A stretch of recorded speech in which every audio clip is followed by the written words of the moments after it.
Welcome to LIS 214, Oral Information and Indigenous Knowledge Systems. Study Session 1, Oral Information. Introduction. I am very sure you learned that it is very difficult to give a universal definition of information in your first year courses like LIS 115 and LIS 103. First, the definitions differ across categories of disciplines and people. Even then, within a particular category, there is often a need to differentiate between the variant forms such as oral, audio, textual, and numeric information. In this study, you will learn about oral information, its presentation and delivery. Learning outcomes. 1. Explain the concept of oral information and recognize its related categories. 2. Explain the concept of oral presentation. And 3. Discuss the organization of oral presentation. Oral information. The word information can be defined from several points of view. However, the point of view that is relevant to us in this course is that of uncertainty. Thus, we can define information as that phenomenon that enhances our understanding of a subject matter or helps to an extent to resolve an uncertainty about the subject matter. Oral information is information that is spoken, not written. For example, information that is obtained from an oral interview recorded on an audio tape is oral information. Related categories of oral information include oral presentation, oral history, oral tradition, oral culture, oral literature, oral document, oral examination, oral interview, myth, and legend.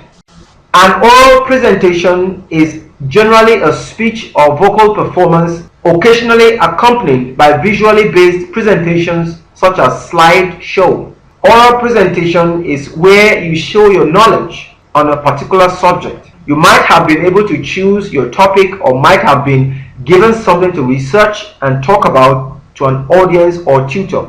It sometimes helps to make note cards to keep your talk on topic, but try to avoid writing down a speech of everything you are going to say. This makes it a little dull and you can't really talk properly to your audience. It might be a good idea to end your oral presentation by allowing your audience to ask you questions on your subject, but make sure you are prepared to answer them.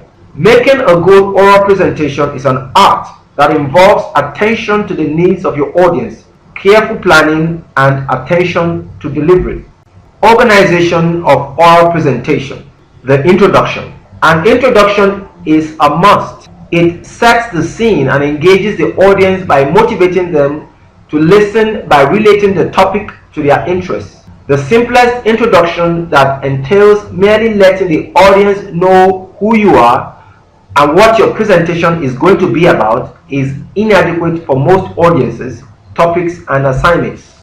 Although a well-crafted introduction should be succinct, clearly expressed in a few words, it should provide the audience with several pieces of information such as 1. Who you are and an accurate pronunciation of your name. 2. Your qualifications to speak about the subject. 3.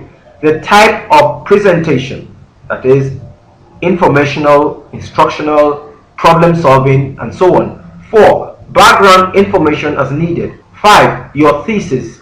6. A preview of the main ideas to be covered in the body. 7. The procedures to be followed during the presentation. The purpose of an introduction is to quickly build rapport with your audience and gain their attention. You want the audience to be able to easily follow your thought process as you lead them into the body of the presentation. The body. The main part of the presentation is the body. The body must expound, explain, support, and defend the thesis revealed in the introduction. All main points must be covered. Use examples and illustrations for statements that are difficult for the audience to understand. Graphics, illustrations, and other visual aids not only help to clarify your message, but also add color and credibility. The conclusion. The presentation should conclude with a well-planned ending. The following 4 points should be considered as you plan your ending. Summary. A clear summary of your purpose and main point will ensure that the audience gets the big picture. It should answer the question, so what? Telling the audience what was important about the information you conveyed. Use the same keywords used in the body and make a fresh, brief, and concise restatement of your case. Emotional response. If your speech is designed to arouse an emotional reaction, plan to make a strong appeal in the conclusion. Recommendations. If your presentation includes a recommendation, particularly one requiring action on the part of the audience, state it clearly as part of your ending. Plan the precise words you will use in your recommendation. Let your audience know exactly what you want them to do. Exit line. Do not flounder at the end. Ensure you end your presentation on a positive note. Plan and memorize the ending statement, then use it. Summary of study session. In this study session 1, you have learned that 1. Oral information is information that is spoken, not written. A closely related category is an oral presentation, which consists of 3 main parts, namely introduction, body, and conclusion. 2. The delivery of an oral presentation is an art that requires careful planning and good communication skills. This is the end of study session 1. Thank you.